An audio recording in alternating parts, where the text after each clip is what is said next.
Olá, eu me chamo Isaac Torquato. O tema do nosso vídeo de hoje é a filosofia e a sociologia de Karl Marx, o então chamado marxismo. Filósofo esse que está ali no contexto do século XVIII e trouxe bastante influência para o século XX e até os dias de hoje. Ele vai ter o que nós chamamos de revolução científica, até porque a sua forma de pensamento, claro, né, entendendo que não é uma forma única, mas ele vai revolucionar o que nós entendemos hoje como ciência. Existem muitas polêmicas sobre o seu nome, muitas controvérsias, mas o intuito aqui do vídeo é tentar entender quem foi o Karl Marx e o seu pensamento filosófico e político, para daí nós adentrarem, fazer provas sobre determinado tema. Eu me chamo Isaac Torquato, tenho graduação em História pela Universidade Federal Rural do Rio de Janeiro e iremos trabalhar o que é o Marx e o marxismo. Dado essa devida introdução, o que eu gosto sempre de destacar logo de início é entender que Marx ele está ali no local geográfico que hoje nós entendemos como Alemanha, mas na época era chamado de Prússia, né? Não tinha o contexto da unificação alemã ali no século XIX. O Marx ele vai muito mais criticar o capitalismo do que falar sobre socialismo e comunismo. Ele vai sim falar sobre socialismo e comunismo, mas a sua função filosófica ali naquele contexto, quando ele vai implementar a sua filosofia, é muito mais criticar o capitalismo. As suas obras não são fáceis de entender, as suas obras são muito complexas. A gente entende que Marx é um estudo que nós vamos estudar pela vida inteira, especialmente os marxistas. E aí nós temos diversos textos como O Capital, a Crítica de Gotha, a Filosofia de Hegel, entre outros textos, ele junto com Engels, né, escrevendo seu... Também temos o Manifesto do Partido Comunista, que é um texto mais didático, ele fala ao longo do vídeo, mas entender que Marx, a sua obra é complexa, e aí muitas pessoas tentam interpretar ele de certa forma oportunista, enfim, e é importante destacar também, né, que como nós falamos de ciências humanas, de filosofia, sociologia, a gente só pode criticar o que nós conhecemos, pois quando nós criticamos o que nós não conhecemos, nós entramos na ignorância. Ignorância significa o quê? Você ter uma opinião de algo que você não conhece. Então, para você criticar, você precisa conhecer. Por mais que eu não goste da filosofia de Marx, não concordo com a sua ideologia. Tudo bem, mas você precisa criticar. Marx não concordava com Adam Smith, mas era um grande estudioso do Adam Smith, era um grande estudioso do capitalismo. As ciências, ela funciona dessa forma. Não gosta, não concorda? Estude, entenda e depois critique. Eu acho que até muitos dos marxistas faltam um pouco disso, né? Estudar mais autores liberais, estudarem mais outros autores, estudar até os próprios autores. Um outro ponto importante também destacar que é o que, né? O Marx ele vai escrever a sua obra, pensar a sua obra ali no contexto da Revolução Industrial. O que foi o contexto da Revolução Industrial, né? Nós tivemos essas mudanças sociais, essas mudanças de sociedade dentro daquele contexto. Antes da Revolução Industrial, as sociedades elas tinham um problema de escassez. O que eu quero dizer com isso? As sociedades elas não conseguiam ter alimento suficiente, produção suficiente. Mas com o processo da Revolução Industrial, a mudança da estrutura social, a mudança político-econômica, acabou que tivemos a mais. E essa Revolução Industrial, né, ali começando na Inglaterra, depois vai adentrando em outros países, essa revolução industrial, né, ela trouxe uma mudança social. Marx ele não era filósofo, ele não era sociólogo, mas aí por ele ser aquele estudioso que vai estudar aquele contexto, entender aquele contexto, nós colocamos ele como o tripé da sociologia. Marx era jornalista, filósofo, ele era advogado também, chegou a entrar no curso de direito.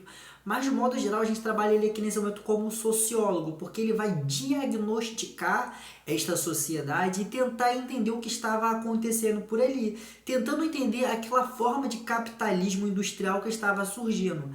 Lembra que tínhamos o capitalismo mercantil, adentrando agora para esse capitalismo industrial, essa mudança social, esse artesão que agora ele vai ter que não mais usar sua mão de obra de trabalho e sim vender a sua força de trabalho. Essas classes sociais que estavam surgindo, né? Tanto a burguesia como o proletariado, essa revolução industrial, essa mudança social natural, natural não, estrutural, social. Marx está tentando entender tudo isso que está acontecendo. Então, pensar em Marx, primeiramente, é pensar na crítica do capitalismo, para depois a gente pensar no socialismo e, enfim, no comunismo. A gente divide o Marx em dois pontos, então o jovem Marx e o Marx mais maduro, o Marx mais propício a esse momento. O que é importante destacar em Marx? Que Marx ele era um jovem hegeliano. E o que significa ser um jovem hegeliano? O Marx ele tinha uma concepção nessa ideia, antigamente ele acreditava nessa ideia de Hegel, né, que eram chamados de socialistas utópicos. O que era essa ideia? Né? De que as coisas, elas primeiro são no pensamento e depois elas são na prática. Vou dar um exemplo aqui, né? Nós temos essa máquina aqui. Primeiro a gente pensa na máquina e depois a gente faz essa máquina aqui. O Marx já trabalha de uma outra forma. Ele vai entrar em contradição mais para frente com a ideia de Hegel, mas eu vou entrar em certos pontos. Pensar em Hegel é pensar o que? Primeiro o pensamento, depois o mundo social, o mundo estrutural, o mundo material. Para o Hegel, a filosofia ela vem primeiro do que a sociedade. O pensamento, depois o mundo estrutural. E aí, que dentro desse momento que nós desenvolvemos o que o Marx vai chamar de materialismo histórico dialético. Para entender o materialismo histórico dialético, e agora daqui a pouco a gente entrar nos conceitos de Marx, é muito simples, a gente fatora as palavras. O que significa materialismo para Karl Marx, né?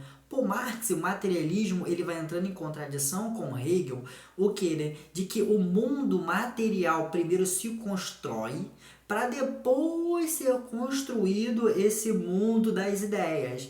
E aí que a gente vai entrar no conceito de estrutura e superestrutura, mas já vamos entrar um pouquinho mais à frente. E o que significa isso? Né? Vou dar um exemplo. Temos essa máquina. Quando a gente fala que ela é uma relação materialista, é porque ela tem algum valor para a gente. Ela teve uma questão material, ela passou por um processo numa divisão social do trabalho.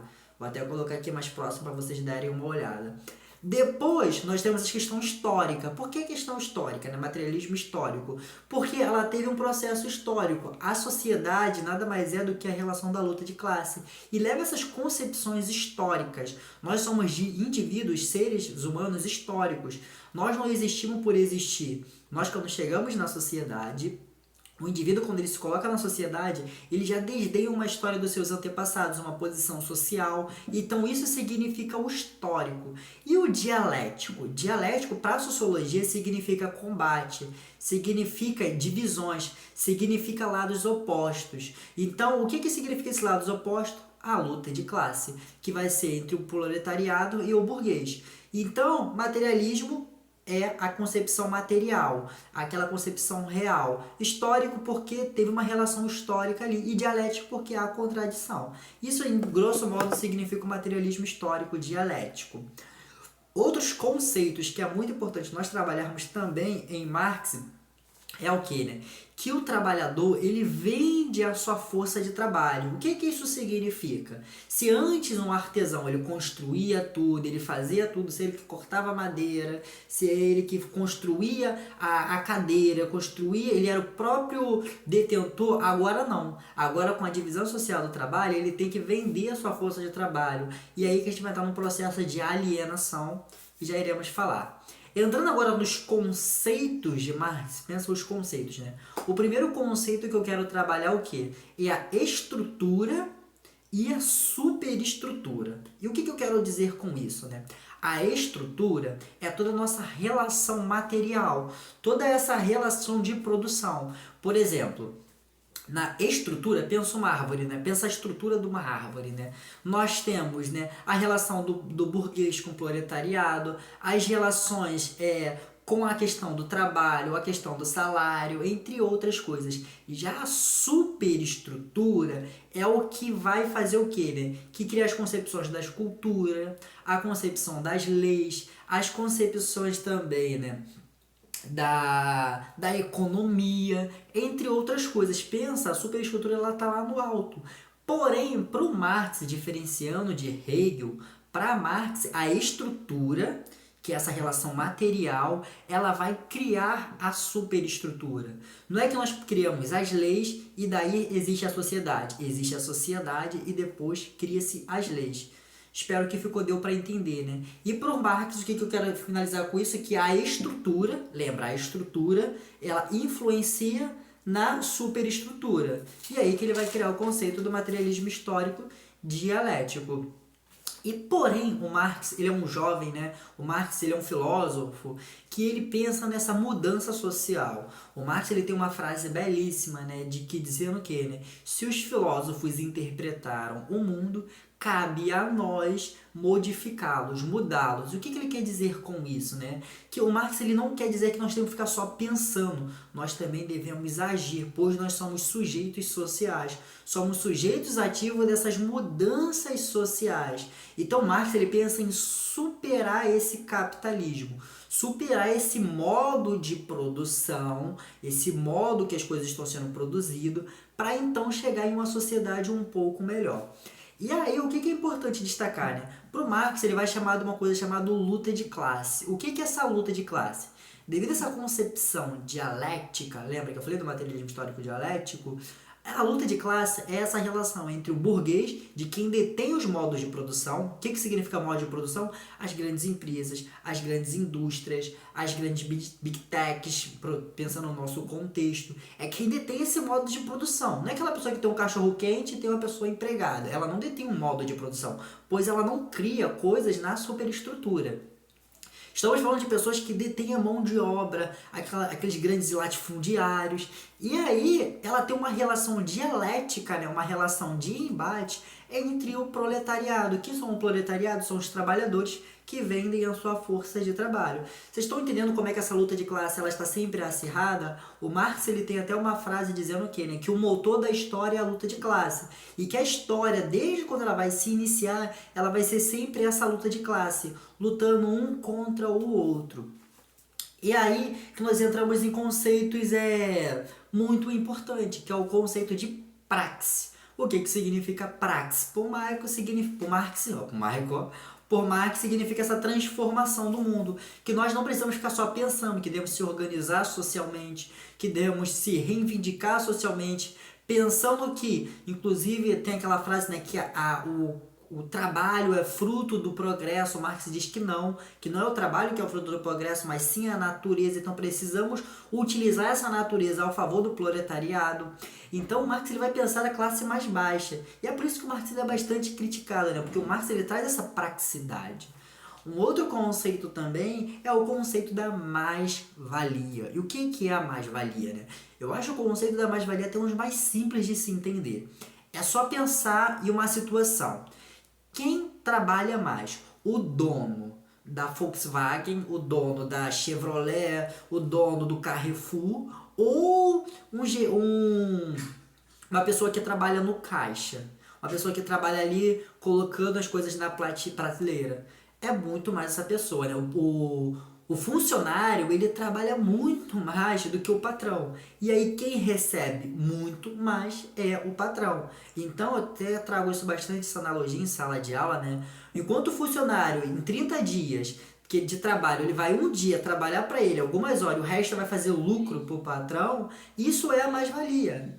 A mais-valia seria mais ou menos isso, né? Essa concepção de que o proletariado trabalha, mas o lucro fica com o patrão. Isso é o conceito da mais-valia. Pensa, o proletariado trabalha e o lucro fica com o patrão. Show de bola? Dando sequência a isso, o segundo conceito é o conceito de alienação. E o que significa alienação? É um conceito bastante complexo, mas de modo geral, de forma resumida, pensar alienação é pensar o quê, né? Vamos pensar de novo essa máquina. Quando essa máquina ela foi construída, ela tem aqui o seu pente, ela tem aqui essa parte de cima, ela tem esses detalhes. Cada um fez uma parte do trabalho. E aí, cada pessoa que fez essa parte do trabalho, com essa divisão social do trabalho, elas não têm a consciência do todo, de como se faz o todo. Então, o trabalhador, ele está alienado, de certa forma. Isso que significa alienação para o Marx. Isso tem a ver com a Revolução Industrial. Lembrando que é o contexto do século XIX, lá na Alemanha, onde é que o Marx está pensando nesse processo de Revolução Industrial, tentando entender o capitalismo. E aí que nós entramos também no terceiro, né, conceito, que é o fetichismo da mercadoria. Esse conceito a gente parece um pouco meio sem lógica, mas o que significa fetichismo da mercadoria, né? O fetichismo da mercadoria também é muito simples, é pensar o quê, né? A máquina, ela tem um valor de uso e ela tem um valor de troca, certo? Qual é o valor de uso? Fazer a barba, cortar um cabelo, esse é o valor dela de uso. E qual é o valor de troca? Eu consigo trocar uma máquina dessa por um carro, por um jet ski, por um avião? Não. Porém, por Marx, esse valor de troca, ele é um valor social. Por que ele é um valor social? Dependendo do contexto, esse valor de troca ele pode ser modificado, dependendo da sociedade, o valor que ela dá. Então, antes, se as mercadorias, né, se as coisas elas tinham um valor só de troca, agora começa a ganhar uns valores sociais. Isso é para tentar entender essa mudança social, dessa entrada desse capitalismo. E aí, né, o que é importante destacar também é que o Marx ele sempre nos traz o quê, né? De que esse processo que se estabelece dentro desse capitalismo, nós não podemos fugir dele. Assim, por exemplo, eu sou socialista, né? E de fato, eu realmente sou socialista, realmente eu sou comunista. Eu quero viver fora do capitalismo. Mas hoje eu decidi não participar do capitalismo. Isso é possível? Eu consigo não pegar um ônibus, eu consigo não comer, eu consigo não viver? Não, porque a estrutura social ela é capitalista. Então é impossível, pelo menos nesse momento, eu sair desse processo. Então quando falar em socialista de iPhone, primeiro que não tem nada a ver com isso, porque iPhone é um objeto pessoal, não tem nada a ver com a ideia do Marx. Porém, ele quer dizer que esse processo a gente não consegue sair. E aí, por isso que nós devemos utilizar a luta de classe. E a gente vai entrar como é que supera esse processo. Um outro ponto também muito importante, né, é o que o Marx vai trazer sobre a concepção de religião. O que é a ideia de religião, né? Por Marx, a ideia de religião, ele tem até uma frase que ele diz, né? A religião é o ópio, segura essa palavra, o ópio do povo. O que é o ópio, né? O ópio, ele era uma droga que ele era utilizada ali no contexto da Revolução Industrial, porque ele entrava no sistema nervoso central e ele trazia, de certa forma, as endorfinas de relaxamento. Então, quando o Marx ele utilizou essa palavra, né, as pessoas tiraram a concepção de que o Marx está falando que a religião é uma droga, que a religião ele é algo alienável, mas não chega nem perto disso. O Marx está fazendo uma analogia, o que é analogia? Comparação. De que a religião, ela é de certa forma um alívio de dor. É claro que o Marx está sim criticando a religião, a gente não pode deixar de negar isso, né? Mas ele quer dizer que a religião ela é um conforto para essa sociedade industrial que está o quê, né? Que está passando por esse processo de revolução, onde é que essas pessoas elas estão cada vez mais precisando de um aparato social, e a religião é dessa forma, né? Que eles pegam que é uma forma de alívio. Lembrando que era um contexto de que a população ela trabalhava mais de 16 horas por dia, mais de 12 horas, mais de 14 horas, então elas precisavam se aliviar. E a religião também, de certa forma, é esse alívio que o Marx vai trabalhar. E aí, para a gente fechar esse assunto, para a gente contextualizar, a gente vai trazer 3 pontos centrais, que é a ditadura do proletariado, o socialismo e o comunismo. Em primeiro momento, né, separando o que é a ditadura do proletariado. A ditadura do proletariado, o Marx ele vai escrever ali, né, em 1975, pensando ali escrever por partido alemão, né, ele vai falar que a ditadura do proletariado nada mais é do que, né, o proletariado adentrando ao Estado, lembrando que o Estado ele é um aparelho, ele é uma máquina da burguesia, que ele existe para servir os aparelhos da burguesia. Então Marx diz que o O proletariado, a população deve adentrar essa máquina do Estado, conduzir a população por um processo de socialismo. E o que é o socialismo? O socialismo, guardem essa palavra, o socialismo é a transição, essa modificação para nós chegarmos no comunismo. No comunismo não tem Estado. Usa aqui, alarma aqui, gente. Nenhuma sociedade até os dias de hoje não chegou ao comunismo. Isso estou falando no dia 3 de setembro de 2025. Nós não tivemos na história nenhuma sociedade que chegou no comunismo. Chegaram no socialismo? Já chegaram. No socialismo tem Estado, tem os seus presidentes, não é presidente, né? É um outro nome que agora eu esqueci que fala. Mas temos isso, né? Mas nós não pegamos o exemplo ali da União Soviética, da China, mas o comunismo ainda não chegou. O que é comunismo? O que é socialismo? Desculpa, socialismo, transição. O que é comunismo? Etapa final. É onde é que não tem Estado, é dividido em comunas, em células. E qual é a função do comunismo? O fim da classes sociais. Ah, mas professor Isaac, significa que não vai ter desigualdade social, não tem racismo?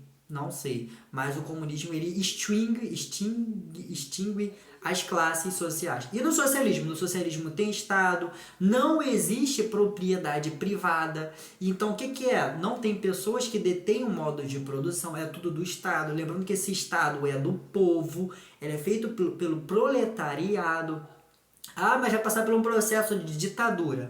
Ditaduras existem até hoje, a gente tem a ditadura do Estado, onde é que ele demanda tudo. O conceito de ditadura, a partir do século XX, ele vai ganhar um conceito mais pejorativo. Mas a palavra ditadura tem umas outras concepções. Lembrando que na história é sempre assim, né? A palavra ela vai se modificando ao longo do tempo. Se pensar os anos 80 e os anos 90, era feio, era ruim você falar que era de direita. Hoje em dia está tudo bem. Então, a gente entende que os conceitos, as ideias, elas vão se modificando ao longo do tempo. E aí isso cabe para um próximo vídeo. Por fim, espero que tenham entendido o que foi Marx e o marxismo, para pensar as provas, as redações. Lembrando que o Marx ele vai influenciar muitos pensamentos como Lenin, que aí sim vai implementar e vai falar do socialismo, entre outros, Trotsky, Stalin, eu e outras pessoas. Por fim, espero que tenham gostado, espero que tenham entendido. Passei os conceitos de uma forma bem didática e é isso. Tchau!